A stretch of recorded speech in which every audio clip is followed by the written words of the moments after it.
Muy buenos días a todos. Es un placer poder habernos reunido aquí con un grupo de investigadores en Sociedad Civil por el Debate, que es una asociación sin ánimo de lucro que creamos ahora hará 2 años, en febrero. Buscamos simplemente poner con fuerza aquellas cuestiones que por la razón que sea quedan fuera del debate político.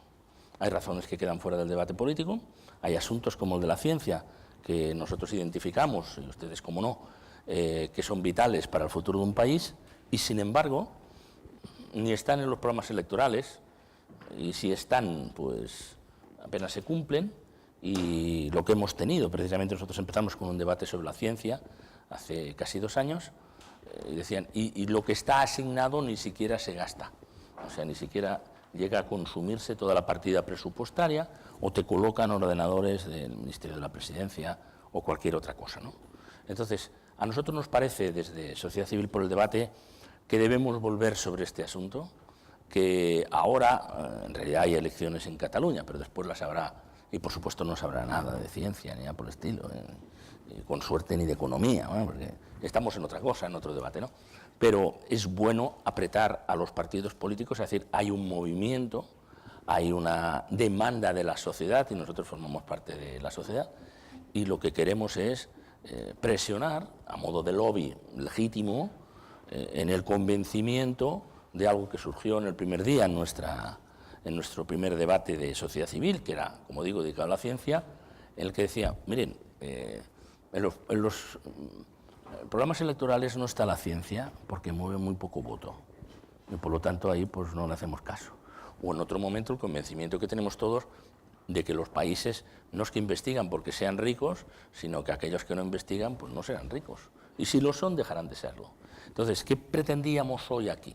Pretendíamos componer con la voz de todos ellos, de todas las personas que nos acompañan, un grito, unos titulares para poder después distribuirlos a través de la televisión, a través de la agencia EFE u otros colegas que hayan podido venir aquí, a través de la radio, el poder decir, oiga, cuidado que estamos yendo para atrás en la ciencia. Todas las personas que van a intervenir tienen una experiencia muy directa y probablemente mucha decepción acumulada, pero son personas que están en la activación de que esto es imprescindible para el país. Así que pueden ustedes debatir, decir lo que crean conveniente, etcétera, pero con varias intervenciones que estaría bien para entre todos ir componiendo un discurso. Y el discurso, en torno a un titular que hemos planteado, que es la ciencia busca socios para la excelencia, pero sobre todo convencidos de que el bienestar y el progreso de la sociedad está en la suma de la ciencia, de la universidad y de la empresa. Así que, sin más, yo voy a ir dando la palabra a distintas personas, pueden hacer referencias al anterior, lo que crean conveniente, e iremos componiendo de una serie de titulares vitales para nosotros. Si le parece, Vicente López Ibor, al principio. Vicente es presidente del Comité de I+D+I del Círculo de Empresarios. Usted es doctor en Derecho y graduado por Harvard y por el IES, y ha dedicado buena parte de su vida profesional al sector energético, ¿no? Y al derecho, tengo entendido. Desde la empresa, después lo vemos más desde los investigadores, aunque usted también ha investigado, y desde luego para sus tesis, etcétera, ¿cuál es el mensaje que ustedes nos dan aquí? Muchas gracias, es un placer para mí estar en esta reunión, en este debate, y felicito desde luego a Sociedad Civil por esta iniciativa. El mensaje, desde el punto de vista del mundo empresarial, al menos desde el Círculo de Empresarios, es que este es un tema prioritario, de interés preferente, en el que, como usted señalaba, todos los stakeholders tienen que estar presentes, todos los actores tenemos que participar y tratar de contribuir, nosotros desde las instancias privadas, otros desde las públicas, al desarrollo de la investigación de desarrollo y de la innovación. Especialmente desde el punto de vista empresarial debemos poner el acento en la innovación, porque es el resultado final en las aplicaciones prácticas, en servicios, en productos y en valores, pero desde luego hacia el futuro, pero entendiendo que el futuro ya ha comenzado, la innovación es el eje central del crecimiento del valor empresarial. Déjeme que le haga una pregunta y la traslado un poco a todo. Si me permite la expresión, ¿qué maldición tiene este país para que no se entienda desde las instancias políticas, desde las instancias empresariales, y ustedes son excepciones y hay otras, sin duda, desde las propias universitarias incluso, que no todo el mundo le da el valor que se le tiene que dar? ¿Qué maldición, qué hemos cometido para que aquí nosotros no le demos el valor que merece y que otras sociedades de nuestro entorno sí valoran. Bueno, yo creo, Manuel, que las maldiciones como los retos están un poco también enfrente nuestro como un desafío para vencerlos y tenemos que superarlos. Yo creo que hay un elemento educativo fundamental y también cultural, educativo de base, probablemente más instalado en el ámbito de la investigación y desarrollo y más en el núcleo de la universidad y a través de la universidad, es decir, la necesidad de canalizar esos esfuerzos a través de la universidad y acercarlos también al mundo de la empresa, creo que sería un pilar muy importante, pero cualquiera que sean las maldiciones, yo creo que este es el momento de atender los desafíos que si no los cogemos con gran rapidez, si no sentamos unas bases rápidas, como se hizo en otro momento de la historia de España, y aquí hay representantes muy ilustres que podrían hablar de ello en el ámbito público desde el punto de vista educativo y en el ámbito cultural también desde el punto de vista de la empresa en la relación con otros actores. Yo creo que educación y cultura por la innovación son dos exigencias de este momento muy importante porque el mundo va muy deprisa y otro de los vectores claves es la aceleración de los cambios. Y la aceleración de los cambios, desde luego, se advierte todos los días en el mundo empresarial. Y o atendemos esa aceleración o nos encontraremos desplazados o iremos rezagados ante la necesidad de superar esos retos. Bien, después de estas intervenciones no hay un orden establecido. Intervengan ustedes cuando crean conveniente. Adelante. Usted es Mónica Meyer, sí. Es miembro, Sí, para los que asisten, de la Junta Directiva de la Asociación de Mujeres Investigadoras y Tecnólogas, ¿no? Sí, bueno, de alguna manera hacer hincapié en que no solo es la educación y la universidad la que, bueno, pues no lo ve. Yo pienso que en este país el tejido empresarial, el modelo productivo que hemos tenido en este país, pues ha incidido en sectores de un valor añadido pues reducido. Hemos tenido una burbuja inmobiliaria, hemos tenido unos sectores de servicios que son servicios de bajo valor añadido y con eso hemos subsistido y hemos ido bandeando muchas décadas. Y entonces no ha habido esa necesidad de competir con base en la investigación y el desarrollo, con base en I+D. Ahora nos damos cuenta que hemos sufrido una crisis muy grave y que no podemos competir con base en salarios reducidos en el mundo global y que como no apostemos por esta investigación y desarrollo e innovación, pues perderemos el tren como país para poder pues tener una sociedad desarrollada y una sociedad sostenible en el futuro. Yo creo que hay un problema de entender que la productividad no depende exclusivamente de los salarios, de los costes laborales reducidos, sino que depende de otros factores como son efectivamente la apuesta tecnológica, como son la investigación y el desarrollo, como es también las capacidades directivas a veces de los empresarios. Y esto se demuestra pues claramente con los modelos que tenemos por fuera. Es decir, Estados Unidos ha salido de la crisis de otra manera. Estados Unidos está creciendo como está creciendo, tiene unos empleos de otra calidad de empleo y es porque apuesta por la investigación y desarrollo. Pero quien dice Estados Unidos dice otros países que también en nuestro entorno, como puedan ser Alemania, pues apuestan por esa investigación y desarrollo. Entonces, como no entendamos que tenemos que empezar a apostar por esto para tener empleos de calidad, para tener sectores de alto valor añadido que afortunadamente muchas empresas pequeñas sí que lo están entendiendo, incorporando estos avances y estas apuestas por pues sectores como las tecnologías de la información, etcétera, que pues sí que son de este tipo de modelo que queremos cambiar todos, pero yo creo que aquí no solamente hay que echar la culpa al sistema educativo y al sistema universitario, al sistema de ciencia y al sector público, sino también a pues nuestro modelo productivo fruto pues de nuestro sector empresarial. Muy bien, ¿quiere intervenir alguien en este momento o le doy la palabra a otra persona? Si no, le doy la palabra a Manuel Pérez Alonso, que es fundador y presidente de la Asociación Española de Emprendedores Científicos. Pues gracias por la invitación. Contestando a esa pregunta que formulabas, ¿cuál es la maldición? Yo pienso que posiblemente sí que tenemos una maldición en España, y es que no se percibe socialmente la importancia de la ciencia. No hemos conseguido, hay algo que tal vez hemos hecho mal los investigadores, vamos a hacer un poco de acto de autocrítica, y es que no hemos sabido transmitir a la sociedad la importancia que tiene la investigación y la ciencia para el progreso de un país. Quitando esa parte de autocrítica, vamos a ir a la esencia, y es que la inversión en ciencia, ese es el otro mal que tenemos, la inversión en ciencia da una rentabilidad a largo plazo, no es a corto plazo, y esto creo que afecta a las decisiones políticas de los gobernantes que tenemos, tanto a nivel estatal como a nivel de cualquier comunidad autónoma o región. Lo que ocurre es que el político no percibe que es importante invertir en ciencia, porque ese dinero que se va a poner en ciencia no va a dar lugar a una inauguración, a abrir una cinta, no se va a ver de una forma palpable en el corto plazo ese efecto de su inversión. Es más fácil construir rotondas aunque no hagan falta, o construir otra autopista, otro edificio, otro auditorio. Esto es lo triste que tenemos con la ciencia. Si no conseguimos transmitir a toda la sociedad y a nuestros políticos especialmente que esto es una cuestión de responsabilidad social. Invertir en ciencia es una cuestión de responsabilidad social porque es el futuro de un país. Entonces, bueno, desde la Asociación Española de Emprendedores Científicos estamos aportando nuestra visión de que la ciencia se puede traducir en creación de empresas de muy alto valor añadido, empresas que generan empleo muy altamente cualificado y donde se desarrollan productos y servicios de gran valor que contribuyen al progreso de un país. Muy bien, muchas gracias. ¿Quién quiere intervenir? Sí, adelante. Yo querría decir algo al respecto. Sí, ya lo tengo puesto aquí. ¿Se me oye? Sí.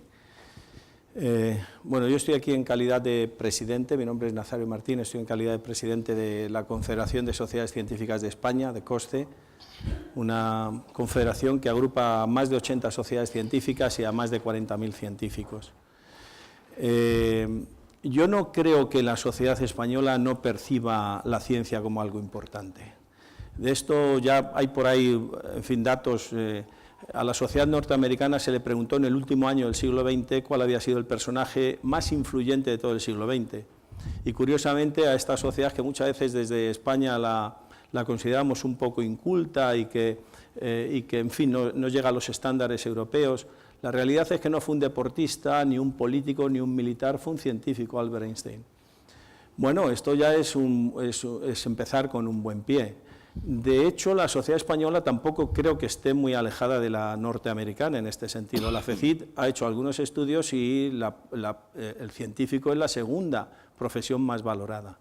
O sea que yo creo que la sociedad española sí sabe distinguir lo que es interesante y lo que no.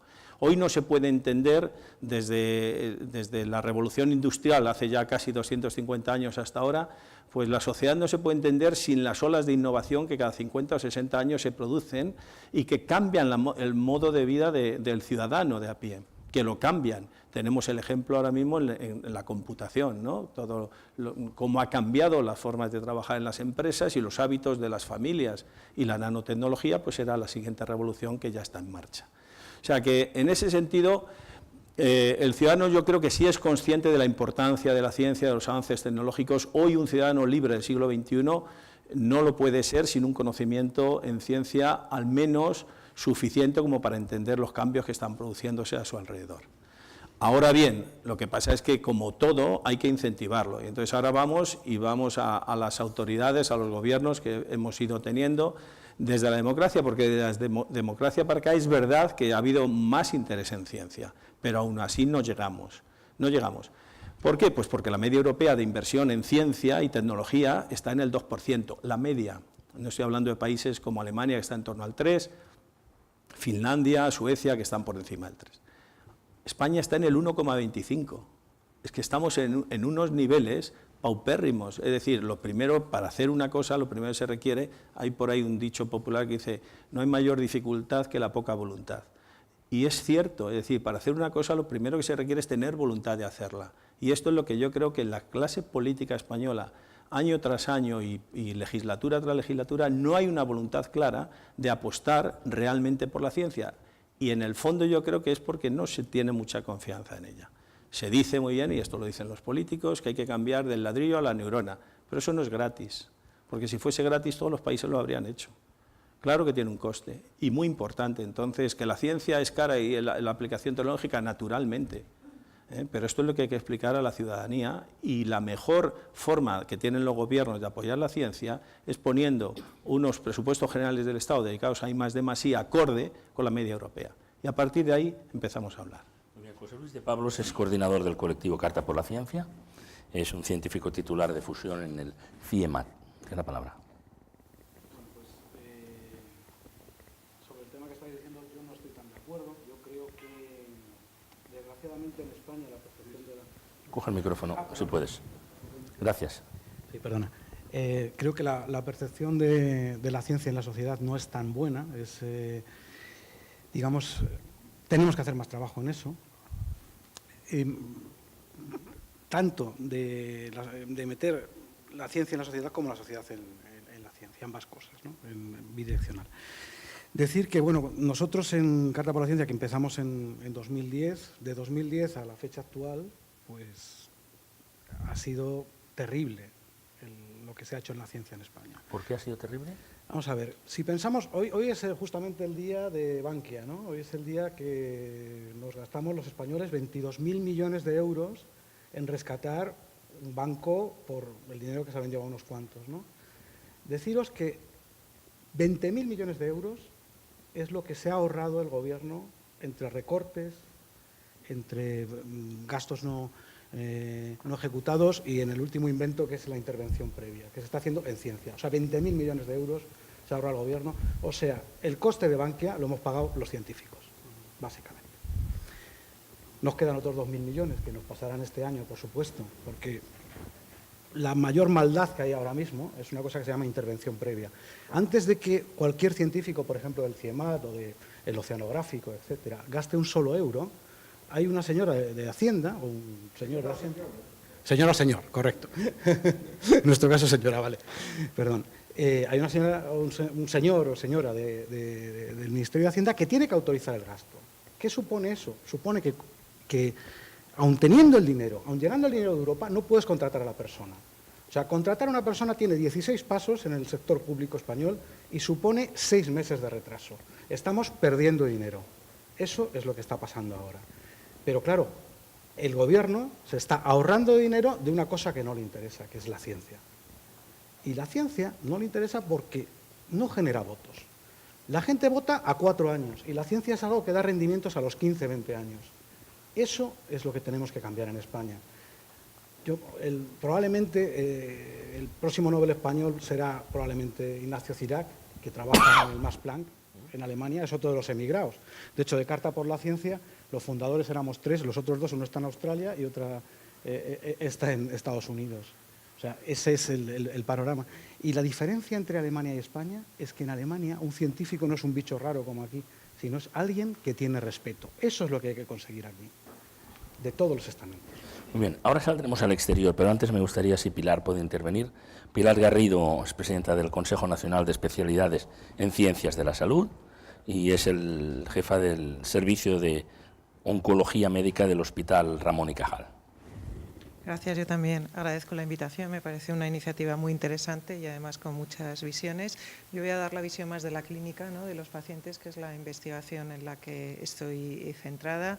Desde luego la investigación en el campo de oncología es necesaria, la es en otras muchas áreas, pero probablemente, bueno, pues por las repercusiones tanto emocionales como de número de pacientes, como de consumo de recursos, si no se hacen las cosas adecuadas, pues el cáncer es un target, ¿no?, de primer nivel. Creo que una de las claves que tenemos es que tiene que ser una investigación centrada en responder preguntas que sean relevantes para los pacientes, que es un aspecto, yo creo, fundamental que nosotros reclamamos. Creo que la investigación ha sido una de las grandes perdedoras de la crisis, no me cabe la menor duda de ello, y por tanto no solamente hay que reposicionarla, sino financiarla adecuadamente. Creo que la financiación tiene que ser pública, pero también privada, y una de las grandes preguntas es ¿para cuándo una ley de mecenazgo? Hay mucha gente con mucho interés en colaborar que no lo tiene fácil, por lo tanto eso hace falta. Tenemos una financiación extraordinariamente fragmentada, que también yo creo que no solamente, digamos, hay una visión probablemente muy a corto plazo, sino también una visión en muchas ocasiones muy local, que hace que los recursos que se consigan estén muy fragmentados y por tanto no se pueda extraer todo el beneficio de una estrategia más global. Y luego un aspecto que tiene también que ver ya con la posición, ¿no?, de presidente del Consejo es la carrera investigadora. No hay reconocimiento en la carrera investigadora, es muy complicado consolidar posiciones para los investigadores, entre comillas, ya más senior, pero sobre todo es lo que no hay es ningún acicate para que personas jóvenes inicien una carrera investigadora. Por lo tanto, yo creo que es también otro foco en el que hay que poner mucho interés. Yo creo que los aspectos culturales son cruciales y los educativos, pero no hay que empezar en la universidad, hay que empezar mucho antes. Y cuando llegas a la universidad ya es tarde. La universidad hay que potenciar, pero la educación tiene que empezar mucho antes. Muy bien, muchas gracias. Eduardo Oliver es portavoz de la Red de Asociaciones de Investigadores y Científicos Españoles en el Exterior. Ha habido aquí algunas alusiones. Decías que los 3 fundadores de Carta por la Ciencia, solo queda usted aquí en el país. Vamos a esa visión general y luego volvemos a los problemas internos de España. Sí, pues yo la verdad es que como no podía ser menos, estoy de acuerdo con prácticamente todo lo que se ha dicho, por no decir todo, con algunos matices. Es verdad que a la ciencia en España le hacen falta muchas cosas, como se ha comentado, aumentar la inversión, también diversificarla, que esa inversión venga por parte no solo del sistema de los organismos públicos, sino también por parte de la empresa a través de una ley de mecenazgo. Y sobre todo, lo que ha dicho muy importante Pilar, es que haya un verdadero ecosistema atractivo a los investigadores que a día de hoy están en el exterior. Yo aquí vengo a representar a esos más de 3.500 investigadores, bueno, 3.500 asociados a las 14 asociaciones que representamos, pero son muchos más los investigadores españoles que hay en el extranjero, que muchos de ellos quieren volver y no pueden porque no ven un sistema de ciencia e innovación atractivo, lo suficientemente atractivo, ni por inversión, que falta mucha, ni por esa estructura de carrera académica consolidada, bien definida, que de verdad ponga las herramientas necesarias a esos jóvenes y no tan jóvenes investigadores que están en el exterior para que vengan a España con garantías suficientes de poder implementar sus líneas de investigación, esas líneas que se han nutrido de la experiencia en el exterior y desarrollarlas y mantenerlas, porque lamentablemente tenemos experiencias como las que mencionaban algunos de los promotores de la Carta por la Ciencia, que volvieron con esa promesa de establecer sus líneas, pero por la falta de oportunidades se tuvieron que volver a ir. Eso es una desgracia para el sistema español. Nosotros apoyamos y creemos que es muy importante. Si a mí me piden consejo, yo a un joven investigador le diré: es bueno que te vayas al exterior a formarte, a aprender, a conocer cómo funcionan otros sistemas. Mejor aún será que puedas volver. Y mejor aún sería que España fuese capaz de atraer investigadores, vengan de donde vengan. Al final lo importante es que el balance sea positivo para España.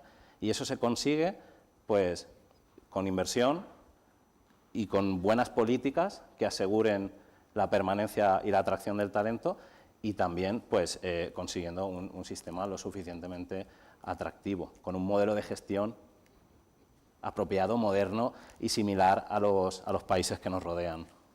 Muy bien. Hemos hecho una ronda inicial y a partir de aquí queda el debate abierto. Podéis intervenir, corregir, ampliar lo que creáis conveniente. ¿Sí? Adelante. Sí, adelante, Mónica. Sí, perdón. No, incidiendo en lo que comentaba ahora, perdona, tu nombre era Eduardo. El problema también es que se está descapitalizando la universidad pública española y el sistema de ciencia español. Toda esta gente joven que se está yendo, el problema es que ahora tenemos una edad media que cada vez va siendo más elevada, ¿no? En la universidad los datos, pues fijaros, los que tienen más de 60 años, la evolución que estamos teniendo durante los últimos años. O sea, estamos ahora mismo ya con un personal pues muy envejecido, que además pues con las últimas tasas de reposición de cero, ¿no? Entonces hemos tenido aquí unos recortes que evidentemente hacen que las plantillas son mayores, y esto no se hace de un día para otro. El montar un sistema de ciencia e innovación en un país. Por lo tanto, el hecho de que se vaya la gente es un problema para nuestro país. Luego sí quería incidir también que el presupuesto, por supuesto, es muy importante, pero hay también problemas de innovación en la gestión de la investigación por parte de la Administración. Yo creo que adolece de muchos problemas. Deberíamos de tener muchísimas más conexiones, un mapa estatal en donde se pudieran poner en común los distintos investigadores que están trabajando a veces en lo mismo. Está muy segmentado Sí. el panorama y la Administración no está innovando para proporcionar mecanismos, son los recursos escasos, pero para que proporcione mecanismos para que esos recursos escasos tengan algún fruto, tengan un buen resultado, sea eficiente. Entonces yo creo que hay que generar más redes, hay que establecer efectivamente estas conexiones. Se están haciendo cosas en algunas comunidades mejor que en otras.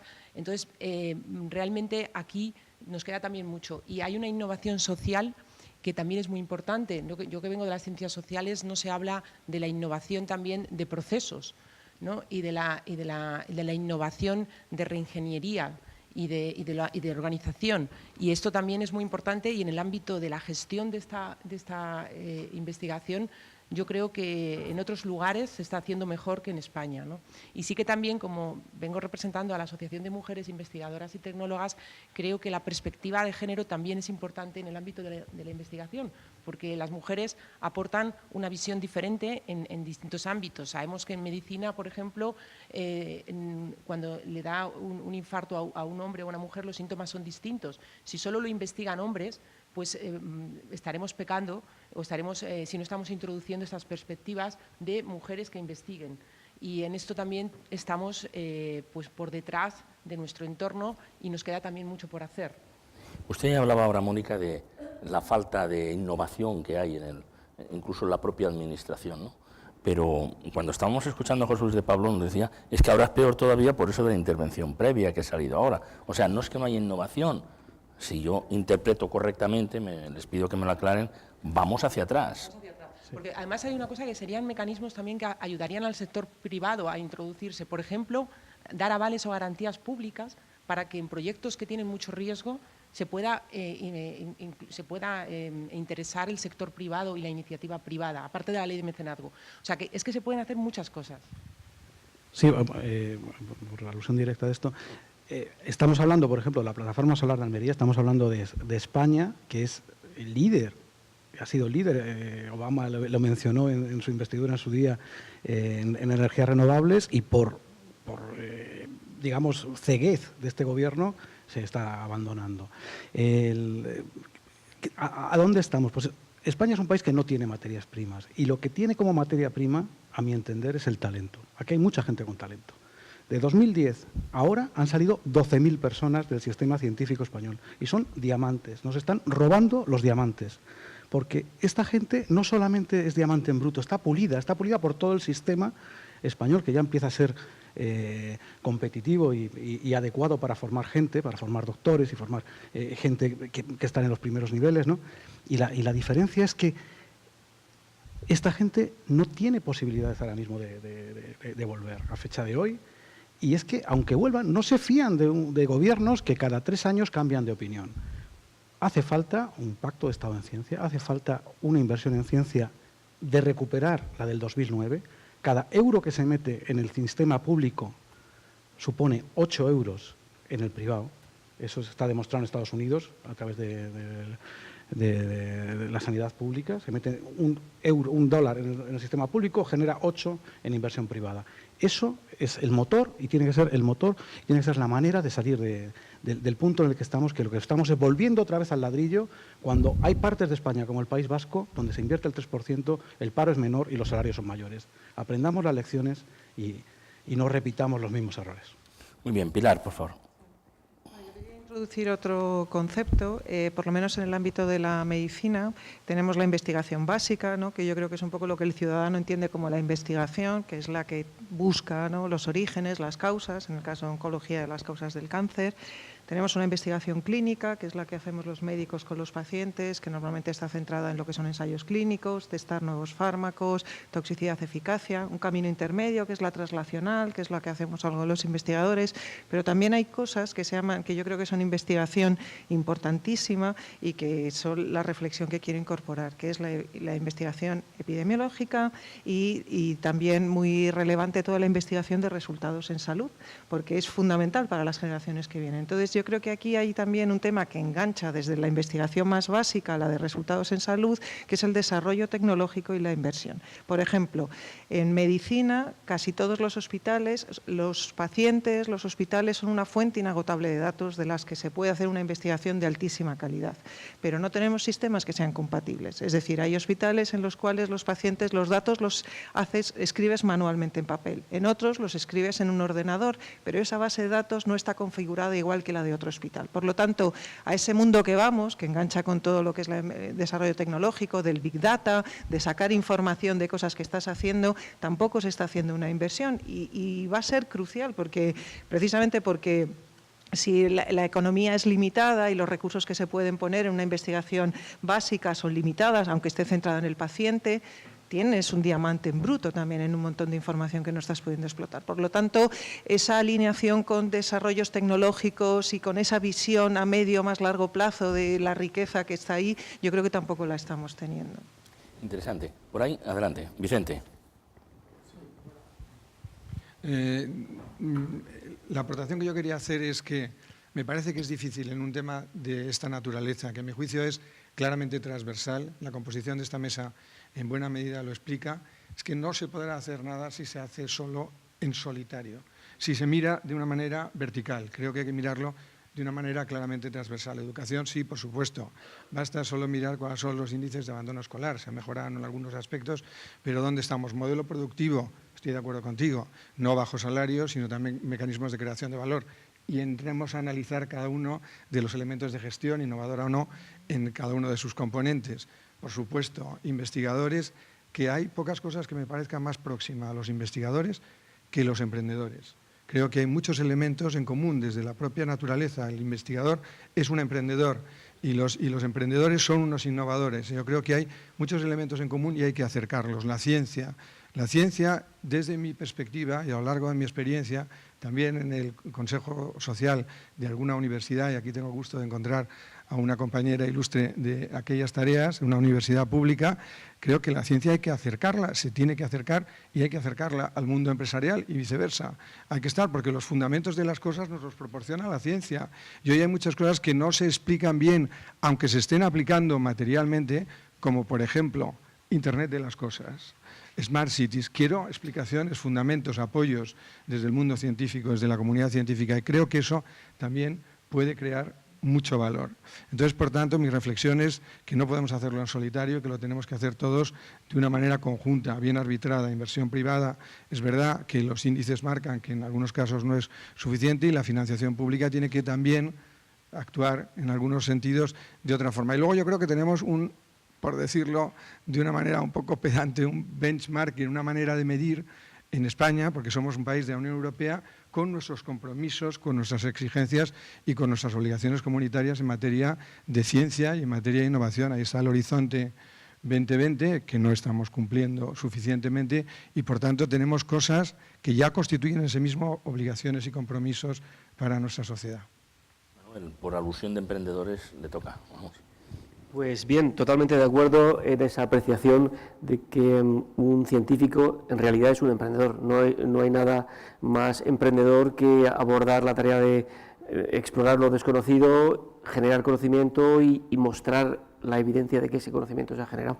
Es muy cierto, yo siempre digo que un científico es un emprendedor, pero claro, después, cuando ya pasamos al terreno práctico, después de generar el conocimiento, algunos científicos, no es común, se plantean la posibilidad de aplicar ese conocimiento, o bien buscando esa empresa que pueda ser la destinataria del conocimiento, lo que llamamos transferencia de conocimiento, pero en muchas ocasiones esa empresa a la que deberíamos transferir el conocimiento no existe, entonces hay que crearla. Entonces ahí es cuando nace el científico emprendedor o el emprendedor científico, que es el señor que desde la academia, desde el mundo de la investigación, se plantea crear ex profeso una empresa que va a ser la que va a absorber ese conocimiento.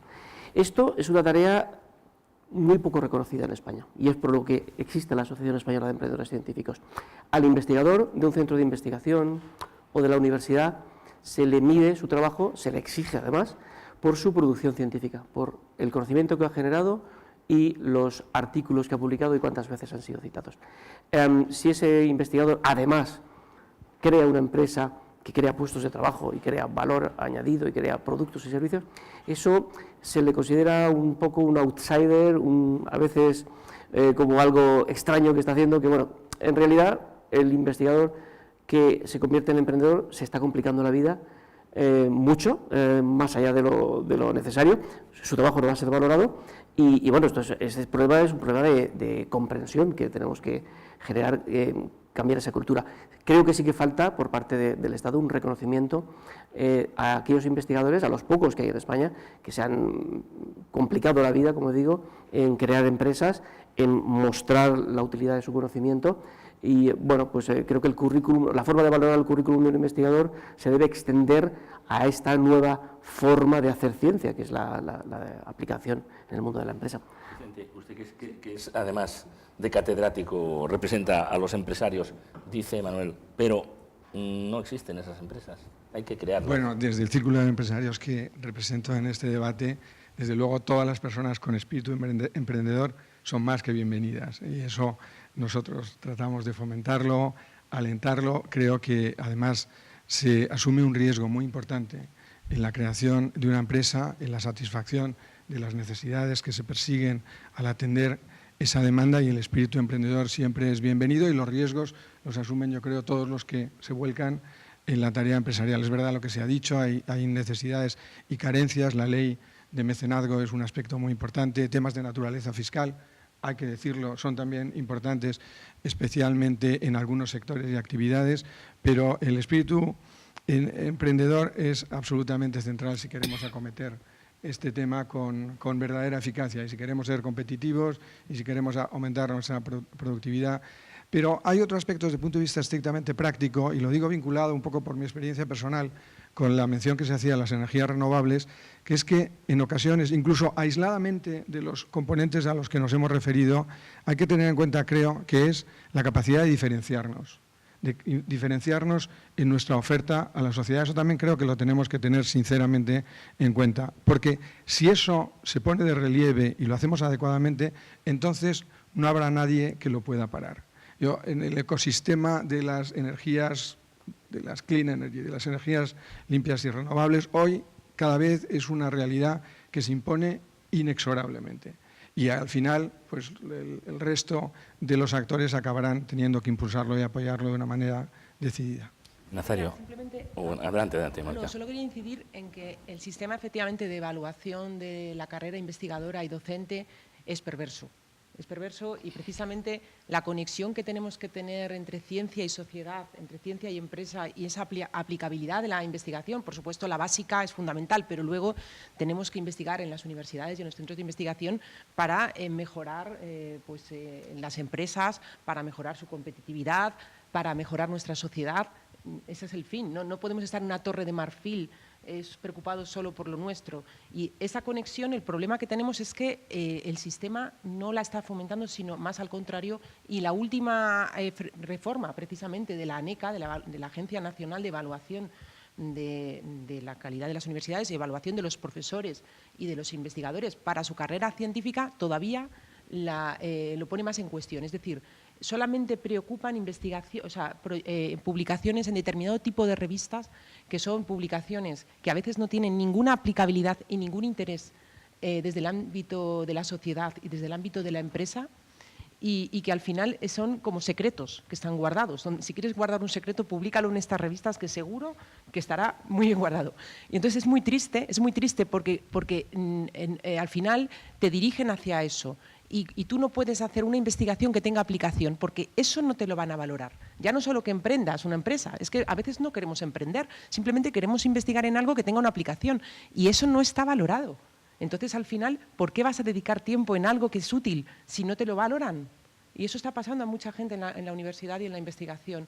Entonces, al final, hay una desconexión, y esa desconexión, mi preocupación es que cada vez es mayor porque el sistema de evaluación es totalmente perverso. Nos consta, Mónica, que es así. Nazario. Sí, yo quería hacer un comentario en el sentido de que, quería hacer en términos taurinos un quite, pero antes de entrar al quite, claro, he entrado también al trapo, al último que habéis dicho. En la universidad todavía hoy se sigue realizando probablemente por encima del 50% de la investigación de nuestro país. Pero yo soy muy crítico con la universidad y vengo del mundo de la universidad y estoy en la universidad y por eso soy crítico, porque soy de los que confían en la universidad. Pero la universidad tal y como está hay que reinventarla, porque precisamente tiene mucho que ver con esto. Yo recuerdo que, por ejemplo, lo digo porque está en mi departamento, Alfredo Pérez Rubalcaba, cuando volvió a la universidad, pues tuvo muchas críticas, entre otras cosas porque como una persona que había estado alejado 3 décadas de la investigación podía volver a la universidad. Mi primera pregunta ¿es que todo el que está en la universidad investiga? Primera pregunta. Es decir, tenemos que empezar a ser críticos. Segundo, ¿quién es el principal enemigo de los investigadores jóvenes en nuestro país? Los cajales, cuando vienen. ¿Alguien conoce que entre un cajal en un departamento si ese cajal no abandona todos sus derechos y queda a disposición del departamento? Los departamentos de las facultades, de las universidades, son inflexibles, inexorables. Aquí se entra por donde hay que entrar, y es sacando las oposiciones, que no siempre, bueno, habría que cambiar el nombre, por cierto, porque las oposiciones son muy curiosas, que se presenta un candidato a una plaza. Vamos a empezar a cambiar el nombre ya a estas cosas, porque no hay oponente. Uno va a Correos y se encuentra con que hay 300 plazas y hay 30.000 personas que están pendientes, pero en las universidades no, y en los OPIs igual. Es decir, hay una plaza y hay un candidato, que, esto está feo decirlo, normalmente tiene mucho que ver con la composición de su tribunal. Entonces, vamos a empezar a ser honestos también y a decir, bueno, las universidades, ¿y nosotros por dentro qué? Es decir, las universidades hay que reinventarlas, porque por eso están pasando y ahora cada vez hay en distintas comunidades autónomas centros de investigación que se rigen por otros parámetros, la calidad, la evaluación. ¿A quién nos evalúan cada 5 años a los profesores en la universidad? A mí no me han evaluado nunca en ese sentido, te evalúan la docencia, la investigación, unos mínimos, vamos, unos hitos. O sea que en ese sentido las universidades y los OPIs, ojo con eso, porque tenemos que hacer un acto realmente de constricción y decir dónde estamos y realmente qué hacemos, porque eso es un punto en donde yo soy bastante crítico y algo habría que hacer. Lo que yo iba a hacer, hablando del término taurino del quite, era porque a lo mejor hemos hecho ya un análisis diagnóstico que, como se ve, es tan poliédrico que podríamos con cada cara quedarnos 2 horas después hablando con cada uno de los aspectos que salen.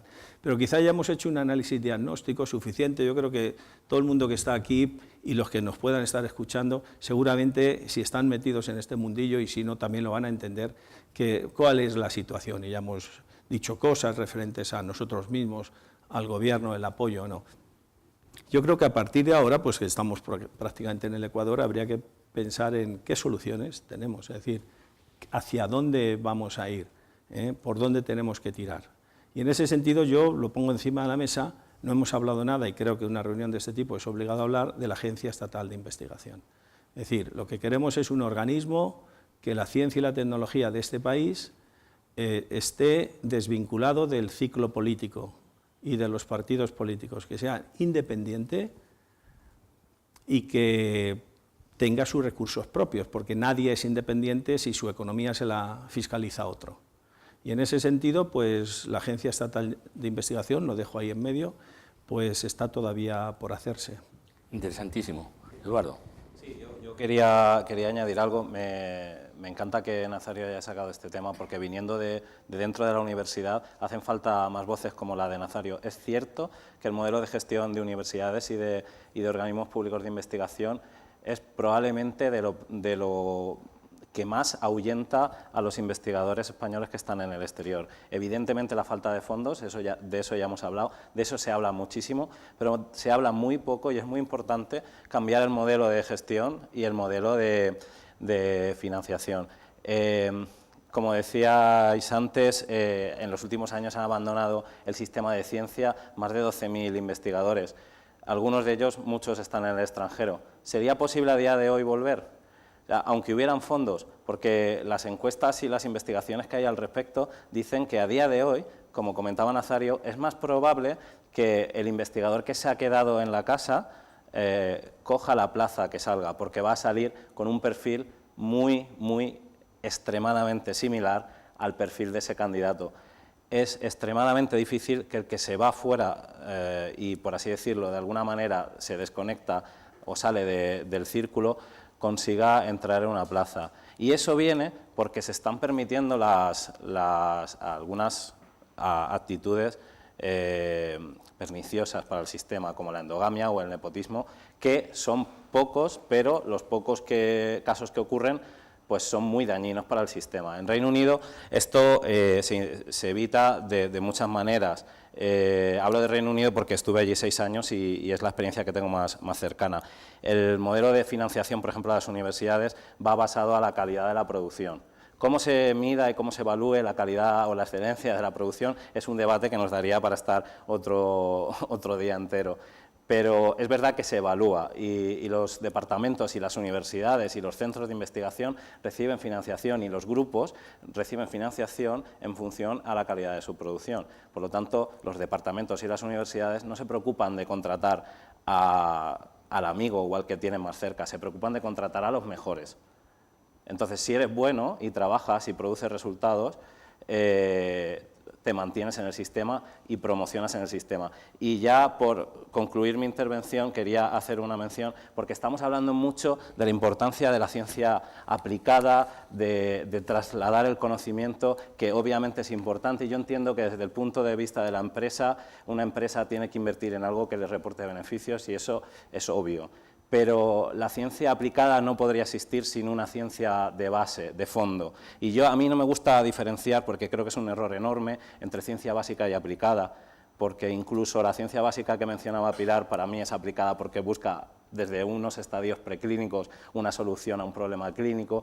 Creo que es súper importante apoyar que debe de haber ciencia buena, porque la ciencia buena, por muy básica o fundamental que sea, tarde o temprano generará una aplicación. Y ahí es donde creo que la sociedad o los investigadores no hemos sido capaces de hacer entender que una investigación, por muy básica o muy conceptual que sea, puede generar una aplicación. Un claro ejemplo, la investigación de Francis Mojica, que no sé si entre Mojica o Cirac será el próximo premio Nobel, pero él investigaba el sistema inmune de las bacterias, que a priori el sistema inmune de las bacterias no le interesa mucho a la sociedad. Sin embargo, a día de hoy, gracias a esas investigaciones, tenemos una herramienta que puede que el día de mañana sea una herramienta muy útil para medicina personalizada y para terapia contra enfermedades del cáncer cardiovasculares que están matando a la población, ¿no? José Luis y después Manuel. Sí, totalmente de acuerdo con Nazario. Una de las desgracias de este país es que hay mucha endogamia, tanto en OPIs como en universidades, pero esto es debido a que en España la ciencia es el reparto de la miseria. O sea, no puede ser que una persona con 40 años sea todavía temporal en el sistema científico español. Entonces, claro, eso y el reparto de la miseria implica pues que no puedes traer gente con... o sea, lo lógico es que tú trajeras pues como el Real Madrid, ¿no? Dices, quiero traer a Cristiano Ronaldo. Pues pagues a un científico que va a traer mucho más provecho al país de lo que trae Cristiano Ronaldo, le pagues lo que merezca. Científico de donde sea, porque la ciencia es de las pocas cosas que no tiene fronteras, ¿no? Entonces, hay que cambiar el modelo, hay que cambiar de este modelo de miseria que tenemos ahora a otro modelo que de verdad funcione. Ejemplos, pues por ejemplo, en Holanda tienes la Universidad de Eindhoven con Philips, y son uña y carne. Ese tipo de modelos, ese tipo de cosas hay que hacer aquí, porque si queremos un país mejor, si queremos un país en el que nuestros hijos puedan trabajar de algo más que no sea de camareros, tendremos que ponernos las pilas y hacer primero que los sistemas sean abiertos, se coja al mejor, como está diciendo el compañero que pasa en Inglaterra, por eso hay tantos premios Nobel. En Manchester, la Universidad de Manchester cogió a estos rusos que dieron el grafeno, ¿no? Etcétera, ¿no? Entonces, aquí eso no pasa, porque aquí, si tú eres extranjero, para que te cojan, tela, ¿eh? Entre la NECA, no sé qué, vamos, solamente, incluso a los propios de las OPIs, para entrar en la universidad, no te dejan tampoco, porque tienes que habilitarte, o sea, todos son problemas. En español, para empezar. Claro.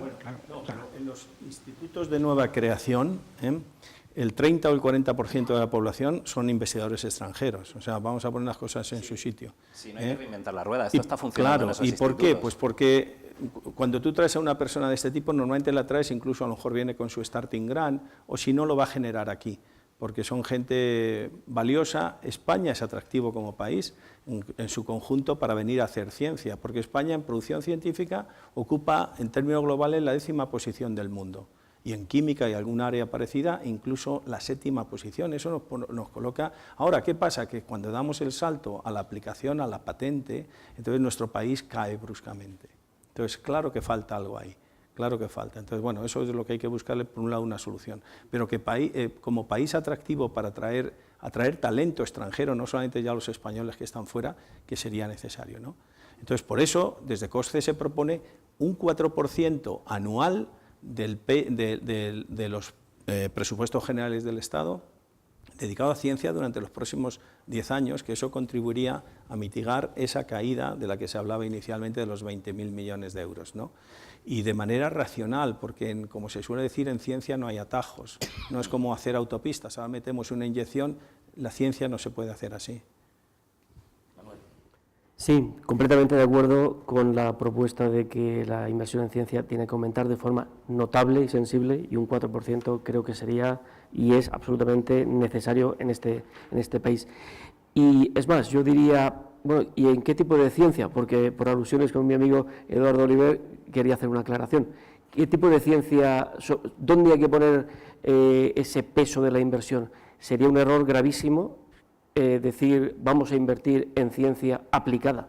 Al contrario, yo voy a decir, como emprendedor científico y como presidente de la asociación que presido, la ciencia básica es lo esencial y es donde hay que invertir. La inversión, desde mi punto de vista, donde se tiene que poner toda la carne en el asador es en ciencia básica, y es un firme defensor de la ciencia básica.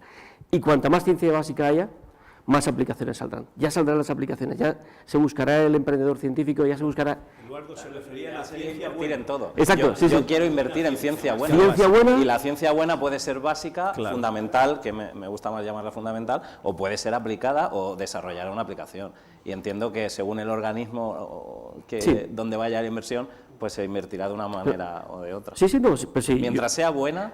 La ciencia buena normalmente puede salir de la ciencia básica y de la investigación aplicada también. Pero, perdón, ciencia buena, te estoy cortando porque como nos une la amistad...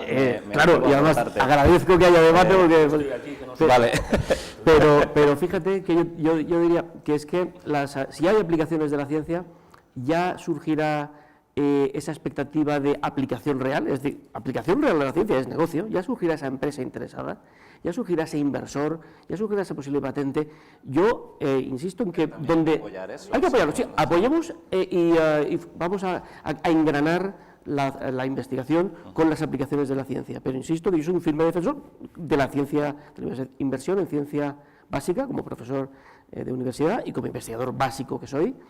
Creo que eso es algo que hay que cuidar y hay que fomentar, y que no debemos dejar de lado. Cuando hablemos de aplicación, yo quiero lanzar ese mensaje de que no sea tentador para un político decir, pues como la aplicación es lo bueno, pues vamos a invertir en ciencia aplicada, sea buena o no, y nos olvidamos de la ciencia básica.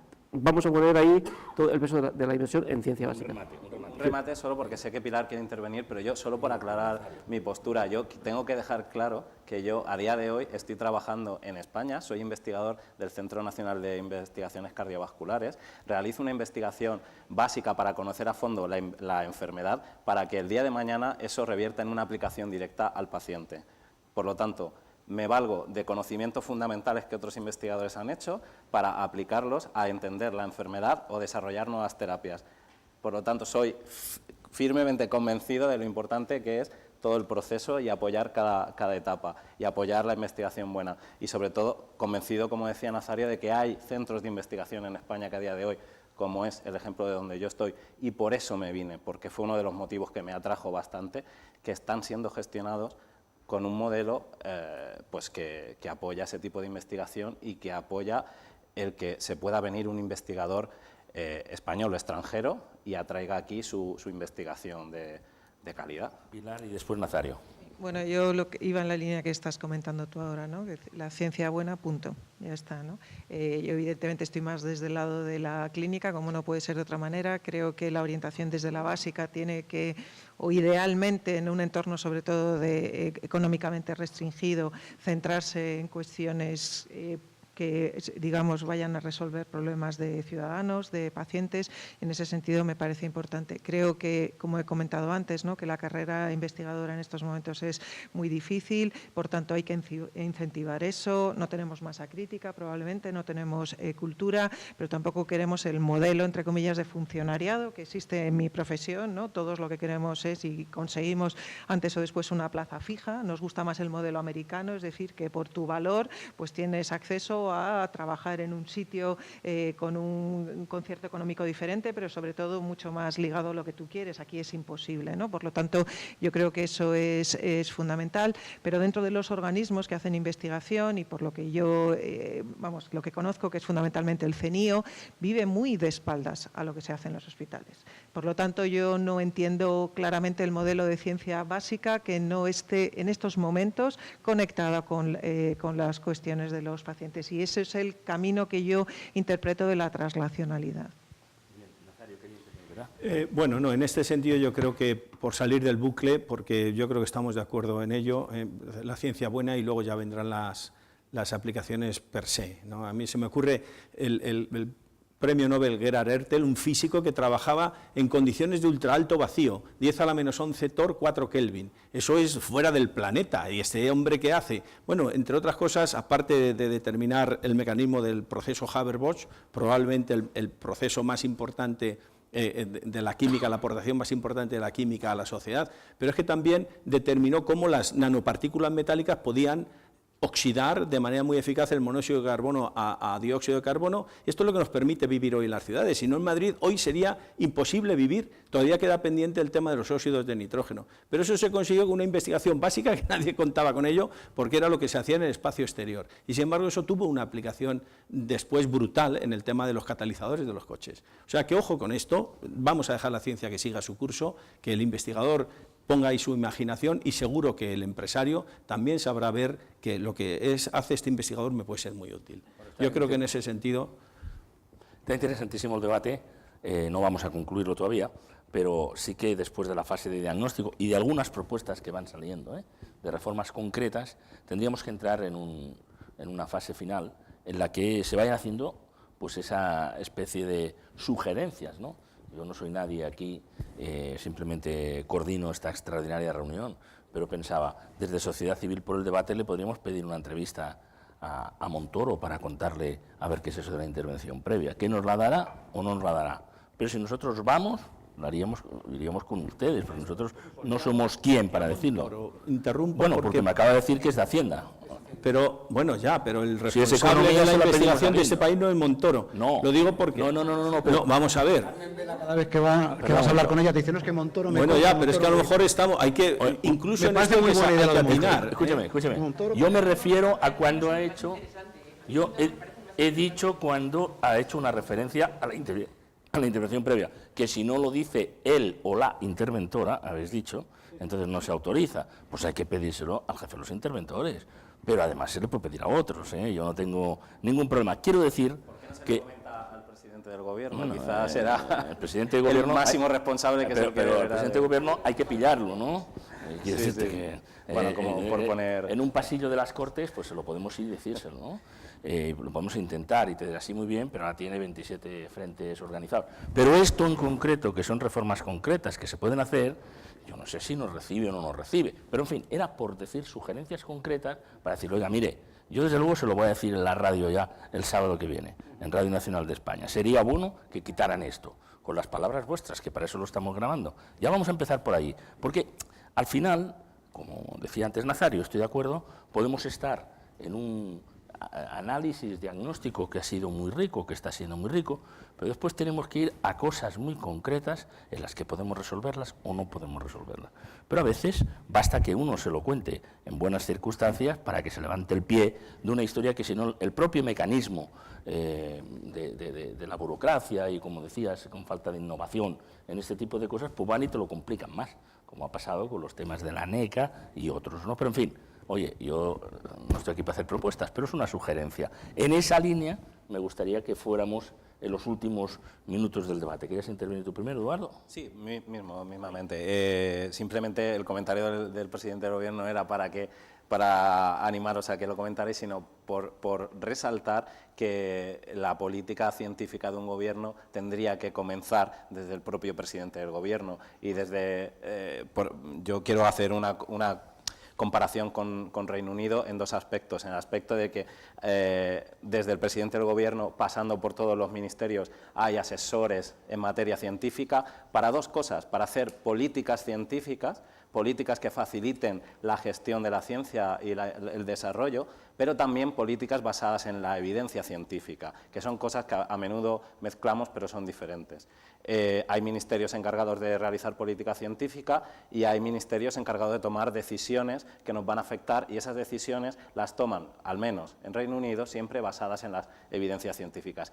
Eso me parece que es muy importante y tiene que empezar desde el presidente del Gobierno hacia todos los ministerios. Lo segundo que me parece muy importante, volviendo también a la comparativa con Reino Unido, que acaba de empezar a formar una nueva agencia de investigación que aúna a todas las agencias que habían hasta ahora divididas por áreas.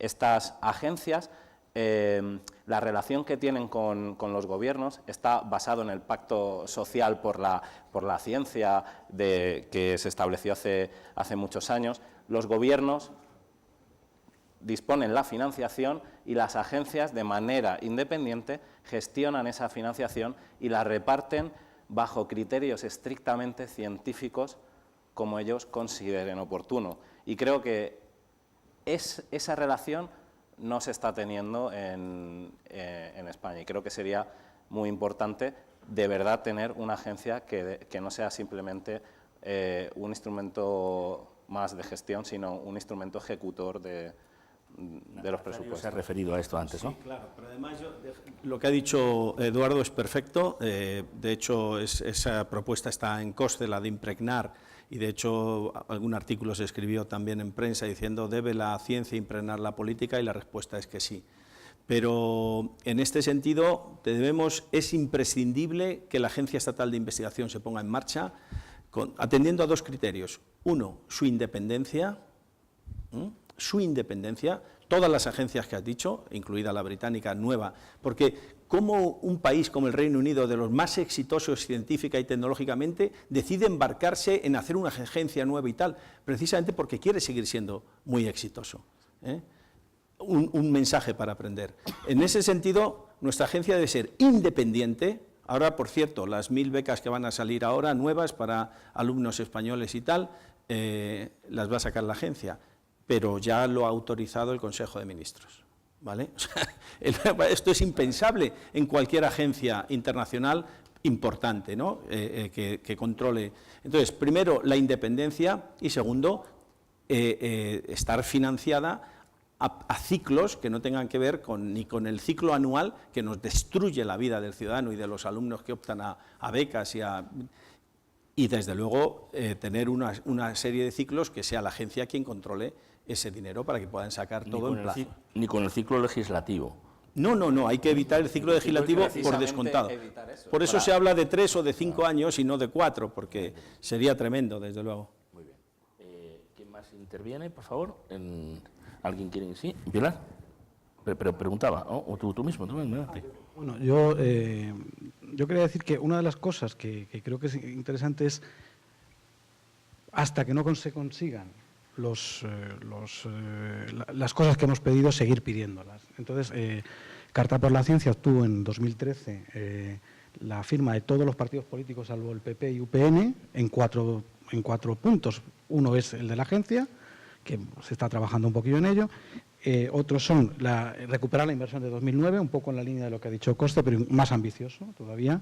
porque creemos que tiene que haber un empuje importante y que cada año que perdamos en inversión en ciencia se está perdiendo oportunidades para todo el país, incluso para nuestros jubilados que ahora cada vez la gente cobra menos dinero y entonces no van a poder cobrar jubilación.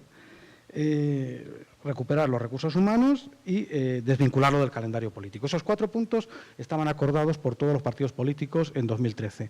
También han sido acordados por Ciudadanos y Podemos, que no estaban en aquel momento, y creo que hay que seguir luchando en ello y involucrar a la sociedad en todo esto. Por eso en Carta por la Ciencia no solamente están los científicos, o estamos los científicos, sino también hay empresarios, que de hecho he invitado a algún compañero también ahora del debate, e incluso sindicatos, porque es un problema, yo entiendo, social, ¿no? Y esto hay que, por eso es muy adecuado esto de sociedad civil. Muy bien, vamos a ir concluyendo. Adelante.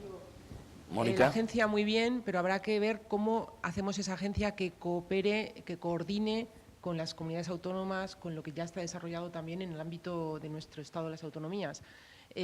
También que esa agencia pues tenga innovación en esa gestión, porque si reproduce los mecanismos de intervención previa, etcétera, pues estaremos en más de lo mismo. Por lo tanto, y también, por supuesto, la financiación, y ahí volver a incidir no solo la básica, sino también la aplicada. Estamos además ahora con un cambio de la revolución 4.0, de la robótica, de la tecnología que está invadiendo absolutamente todo y esto si no es aplicado, entonces tenemos que intentar que no quedarnos en nuestra torre de marfil, evaluar eso. Tú mismo has dicho que las patentes no se producen. ¿Por qué? Porque no se evalúan, a nadie le interesa, porque eso no te va a dar más méritos ni más posibilidades de tu carrera profesional. Entonces tenemos que cambiar un poco el sistema también de evaluación. En el tema del sector privado tenemos que dar incentivos. Yo creo que los incentivos fiscales hay que ponerlos en marcha porque están en todos los países en el ámbito internacional, pero que también haya una evaluación y un seguimiento, porque eso es lo que falta en este país muchas veces, evaluar esa calidad, evaluar esos resultados, evaluar cómo se ha comportado esa política, que no se evalúan las políticas. Y en el ámbito de la universidad, sí decir que efectivamente hay endogamia, pero luego resulta que estamos en el 10º país, como bien has dicho, en producción científica. Por lo tanto, que al final es que quizás estamos en un nivel de miseria que estamos repartiendo, y por eso a veces hasta entre nosotros mismos nos peleamos porque nos tenemos que repartir miserias, y aplicadas y básicas, etcétera. Pero no vamos tan mal, no es un sistema que esté mal. O sea, que yo sí que quiero lanzar un grito de que la universidad pública española funciona y se están generando pues una calidad científica a nivel internacional muy reconocida. Muy bien, vamos con la última intervención. Pilar. Yo, bueno, de mensajes, digamos, que han salido ya todos, pues por supuesto aumento de la inversión, ya lo hemos dicho, ley de mecenazgo, también lo hemos dicho, reconocimiento de carrera profesional, también lo hemos dicho. En cuanto a la agencia española, yo quiero un pacto por la sanidad y también quiero un pacto por la ciencia, ¿no? Una de las cosas que nosotros tenemos el problema es que el Estado central, el Ministerio, por ejemplo, aprueba los fármacos, pero luego lo financian las comunidades autónomas. Y eso nos lleva muchísimos quebraderos de cabeza, porque no hay la misma financiación, estoy hablando de sanidad, y el acceso de los pacientes en los hospitales a los fármacos, pues hay mucha heterogeneidad, lo vamos a dejar ahí. Por lo tanto, lo que tampoco me gustaría es que desde una agencia española, si no tiene un presupuesto finalista propio para ciencia, vayamos a reproducir ese modelo que nos vuelve locos. Por lo tanto, yo creo que el tema de la financiación y de la no fragmentación de los recursos en los dos ámbitos, sanidad y ciencia, me parece también fundamental. Muy bien, estupendo. Vicente. Muy rápidamente,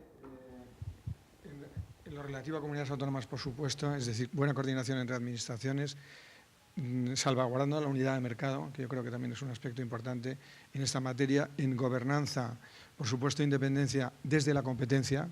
Yo creo que hay que ser experto en las materias para luego poder regularlas adecuadamente. Creo también que hay que hacer una llamada a la eficiencia. A veces se pueden obtener mejores resultados con los mismos recursos, y eficiencia, optimización también creo que es una exigencia que tenemos que hacer desde esta perspectiva. No entiendo muy bien lo de la ciencia mala, entiendo que es una postilla, entiendo bien lo que queréis decir, pero por supuesto, pero desde esta casa que es La Colina, la ciencia, yo creo que solo puede haber ciencia buena o no es ciencia, o no es investigación, pero entiendo perfectamente lo que se quería decir con esa observación. Y otro tema que también me parece muy importante, desde luego desde la perspectiva empresarial, pero creo que no solo, también desde la pública, y esas son reformas, algunas de ellas casi low cost, que es la digitalización, el reto enorme e importantísimo en materia de innovación, de resultados, como digo, de creación de valor empresarial a través de la digitalización. Y la digitalización, sumada a un esfuerzo de colaboración público-privada, creo que es algo en buena parte, en buena medida, que está pendiente de ensayar y que puede producir muy buenos resultados sociales. Muy bien. Manuel, última intervención. Si alguien quiere algún añadido también, lo añadiremos. Sí. Pues muy brevemente, yo no voy a decir nada que no se haya dicho todavía, pero sí que me gustaría decir que veo que España tiene un futuro oscuro, muy incierto, donde va a perder competitividad, y la causa directa de esa pérdida de competitividad es la reducción de la inversión en ciencia que se ha producido en los últimos años. Creo que solamente hay una forma de revertir esta situación, y es aumentando de una forma drástica la inversión en ciencia. Creo que tenemos que triplicar la inversión en ciencia. Tiene que estar garantizado por ley que durante al menos 10 años esto va a ser una inversión mantenida, y solamente así, con una inversión mantenida en ciencia de forma importante, con ese aumento que se reivindica desde la COSTE y que suscribo absolutamente al 100%, solamente así podremos revertir la situación y podremos mantenernos competitivos en un entorno tremendamente competitivo a nivel internacional, donde todos los países están apostando por la I+D, por la economía basada en el conocimiento y la ciencia que genera todas esas aplicaciones. Muy bien. Si me permiten, ahora le doy la palabra para concluir. ¿Hay alguna persona que lo pide por aquí? Y de una manera muy breve, por favor, muy breve, si quiere usted hacer una intervención. ¿Quieres? Bueno, yo lo que quería comentar es un poquillo acerca de lo que es la educación, de cuando yo he ido a otros países fuera, especialmente países de tradición anglosajona y similar, hay un concepto muy diferente acerca de la ciencia. O sea, y eso tiene que ver con un problema que llevamos en España arrastrando desde hace siglos, desde el siglo de oro. O sea, en España un intelectual es una persona, tiene que saber de letras, tiene que saber de autores clásicos, tiene que saber poesía, y eso es lo que es un intelectual en España. En cambio, cuando te vas fuera a países anglosajones, un intelectual sabe por supuesto de Shakespeare y de todo lo demás, o de Cervantes, pero también sabe por qué vuelan los aviones. También sabe de muchas otras cosas de ciencia. O sea, yo, un profesor de inglés que conocí en Oxford, me empezaba a hablar sobre fusión nuclear, que es mi campo, y me quedé completamente alucinado porque sabía muchísimo. Y era un profesor de inglés, que no es que era una persona que había estudiado porque a él le gustaba. Es algo que nos falta en España de base, es promocionar la ciencia en la escuela y la historia de la ciencia. Y que es eso, que tenemos que conseguir que las personas de letras no vean una ecuación y se echen a un rincón a llorar, como ocurre ahora. Que desgraciadamente es verdad. O sea, parece que tienen como pánico a todo lo que tiene que ver con ciencia. Tenemos que enseñarle no solamente la ecuación, tenemos que enseñarle otras cosas, tenemos que enseñar que también es divertida la ciencia, oye, con experimentos o lo que sea.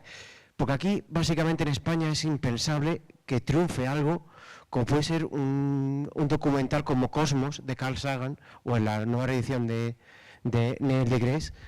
Es impensable que en España triunfe un documental sobre ciencia y tan exhaustivo como ese. Y eso es algo que tenemos que cambiar de base poco a poco, que no va a cambiar en un año, tiene que cambiar en 10, 20. Vamos a acumular las intervenciones con brevedad, por favor, y no sé si Emilio quería también luego. No sé, me lo indicaba este señor. Adelante. Muy brevemente. Yo soy Emilio Criado, vocal del Consejo Asesor de Ciencia y Tecnología en nombre de Comisiones Obreras y que he participado en la Fundación de Carta por la Ciencia. Yo creo que este debate, estando además aquí en esa sala, es reiterativo en el sentido de que es un problema que en los últimos 50 años hemos debatido y está bien que se debata de nuevo y enhorabuena. Yo voy a algo muy concreto en estos momentos. Estamos en el Plan Estatal de Ciencia y Tecnología, que tenía que haber entrado en vigor el 1 de enero del 2007, el grupo de expertos lo terminamos en noviembre del año pasado.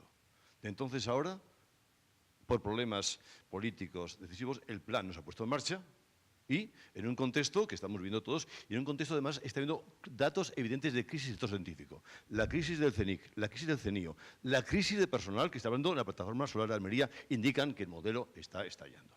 Yo creo que puede haber debate sobre el modelo, cómo no, pero este momento crítico. Por eso yo creo que el lanzamiento, vamos a hablar con la COSCE, con la CRUE, con los socios, de lanzar de nuevo una llamada de atención. No podemos aguantar un año más. Si se prorrogan los presupuestos, la agencia, buena o mala que hay, no va a ser operativa. Entonces, sin plan estatal, con un año de retraso, sin presupuestos, a corto plazo, estamos todos al borde. Reflexiones infinitas en esta casa, pero yo insisto que creo que una nueva llamada a que sea los científicos, yo soy científico jubilado hace 3 años, pero sea la sociedad en su conjunto la que demande, es importante, porque si no, y ahí hay Nazario, el neocorporativismo en algunos sectores, la sociedad puede entenderlo mal y hay que explicarse mejor. No quiero, soy científico, no quiero más dinero para mí, lo quiero para el conjunto de la sociedad. Y ese discurso hay que afinarlo un poco. Gracias. Interesante. Don Emilio, y concluimos ya. Adelante. Bueno, sería muy complicado. En cualquier caso, ha dicho que es reiterativo Emilio. Ayer escuché por casualidad un seminario organizado por Lamarck en 1975 con Severo Ochoa, Julio Rodríguez Villanueva, Carlos Sánchez del Río. Lo que decían exactamente que vivo. Y vivo. Podemos remitirnos al siglo XX, primer tercio. He escuchado lo que representó la Escuela de Ramón y Cajal en la Fundación Areces hoy. 4 propuestas de premio Nobel en aquellos momentos. Lorente de No, Fernando de Castro, Pío del Río Ortega, además de Ochoa. Estos no consiguieron, pero ha habido premios Nobel a otros científicos que trabajaron en lo mismo. ¿Qué era aquello? Un momento de una movilización social. O hay una movilización social o no haremos nada. Porque evidentemente los políticos cada vez piensan en más corto plazo. El corto plazo pasa casi por días. Entonces, tiene que ser la sociedad la que responda. Yo ya lo dije, me lo recogió en materia, los profesionales de la salud se manifiestan con la sociedad, es una suerte para vosotros, los investigadores se manifiestan, sí se manifiestan solos, y a veces solo 3. Muy bien, muchas gracias. Nazario. Brevemente, solamente un regalo para nuestros representantes, para nuestros políticos, y es que desde COSCE les proponemos tener un pleno anual en el Parlamento dedicado a la ciencia y tecnología de este país. Eso es todo. Es una gran oferta y surge aquí y está muy bien, José Luis. Decir que muchas gracias por todo. A ver si podemos solucionar la intervención previa con Montoro, estaría fenomenal. Yo soy de la provincia de Huesca y perseverante. Si a mí me lo encargáis, no sé si nos recibirá, pero que se lo pido 20 veces, no tenga duda. Encargado está. Encargado está. Y también decir que queremos relanzar el tema este de Carta por la Ciencia, porque entendemos que tiene que ser todos, y todos me refiero todos. Es algo abierto y desde aquí incluso os invito a cualquiera de vosotros como periodistas que conocéis mucho mejor el mundo social a participar de nuestras reuniones. Encantado. ¿Alguien más por aquí? Venga, adelante. Yo quería añadir una cosa, porque es verdad que ha salido el tema de la educación, lo importante que es la educación para que el día de mañana sea también la sociedad, los no investigadores, los que firmen esa carta por la ciencia que es tan necesaria. Se ha hablado mucho y yo creo que es esencial apoyar la educación. Estoy totalmente de acuerdo y sería una excelente noticia si de verdad hubiera, al menos, que no pedimos tanto, un pleno anual para debatir de verdad sobre hacia dónde vamos en ciencia y en investigación en este país. Muchas gracias. Muy rápidamente, yo represento al Partido Socialista de Madrid, me comprometo desde luego, me gusta que esté grabado, porque lo bueno de que esté grabado es que estamos gestionando conocimiento, porque si todo se queda aquí dentro no sirve para nada. Esto hay que mandarlo, hay que hacer un resumen. Yo me comprometo a decirle a Ángel Gabilondo, que creo que es una persona sensata en este sentido y que comprende estas cosas, que tiene que haber un pleno anual, que era una de mis propuestas fundamentales que iba a hacer precisamente que hubiera un debate en la Asamblea de Madrid en este caso, pero también a nivel nacional. Debería haberlo en todos los parlamentos. Pero además no sé si hay que exigir, en caso de que no se haga, una cuota, igual que estamos hablando de cuota de mujeres, una cuota de científicos sentados en los parlamentos, porque a lo mejor es necesario empezar a pensar en que como han tenido más fuerza los de letras en nuestro país culturalmente de forma clásica, a lo mejor hay que empezar a decir, oiga, necesitamos que ese, no sé si llega al 10% de personas que entienden una ecuación, efectivamente estén en los parlamentos, ese 10% tiene que subir a un 40%. Interrupción, pero bastaría con que hubiese alguno en la Comisión de Ciencia y Tecnología del Parlamento, donde, por cierto, todos son abogados y economistas. Bueno, pues yo me comprometo a decirlo. Yo soy geóloga y muchas veces en sitios he dicho geóloga y más de mucha gente no sabe ni lo que es. Entonces, evidentemente, y estamos yendo al Parlamento a decir simplemente, oiga, por favor, no reduzcan las horas de geología, que es que están saliendo gente con 14, 15 años. Tampoco pretendemos que sepan mucho, pero por lo menos que entiendan algo de lo que es este planeta. Y nos encontramos con esas variables. Por favor, gracias. Muy bien, muchas gracias. Si se lo pasa a Vicente y vamos concluyendo. Comprendo la reflexión, pero yo querría hacer un apunte sobre la necesidad de antes hablé de la transversalidad, de que todos los que tienen que decir y que colaborar en la acción de la investigación, desarrollo, ciencia e innovación trabajen conjuntamente, cada uno colaborando desde su ámbito de capacidad, de conocimiento y de experiencia, pero en este terreno, sin perjuicio de lo que usted señala, yo quisiera hacer una nota a favor de la interdisciplinaridad. En mi experiencia profesional creo que ha sido mucho más productivo cuando no todos formaban parte del mismo ámbito, sino que se jugaba en un campo en el que tenía medios, defensas y delanteros, y permítame la referencia deportiva. Creo que eso es muy relevante y también para el regulador. Muy relevante para el regulador. Desde el punto de vista del círculo de empresarios, y con eso, si me permite el moderador, concluyo, la innovación es una urgencia.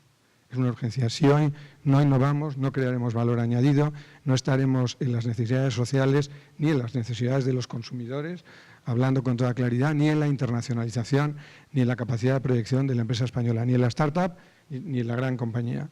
Y si no miramos a largo plazo, como dice el profesor, no haremos estrategias adecuadas en los grandes temas como son los temas científicos, en los que desde luego, al menos desde el círculo de empresarios, brindamos abiertamente la colaboración con la comunidad científica. Pues muchísimas gracias, ha sido un debate magnífico, gracias a todos por vuestra participación. Yo decía al principio, por favor, intervenciones cortas, agradezco que se haya sido así, y con titulares. Yo me llevo aquí 3 hojas de titulares y mis colegas por ahí también. Ahora lo que se trata es que con esa munición la disparemos adecuadamente para poder reflejar públicamente lo que aquí se ha llegado a conclusiones que me parecen enormemente interesantes. Yo ya me voy preparando una crónica que titularé Menos política a corto plazo y más ciencia, porque hay que explicar estas cosas que liga con lo de los 4 años, etcétera, etcétera. Señores, en nombre de Sociedad Civil por el Debate, muchísimas gracias a todos por haber estado aquí. Hasta luego.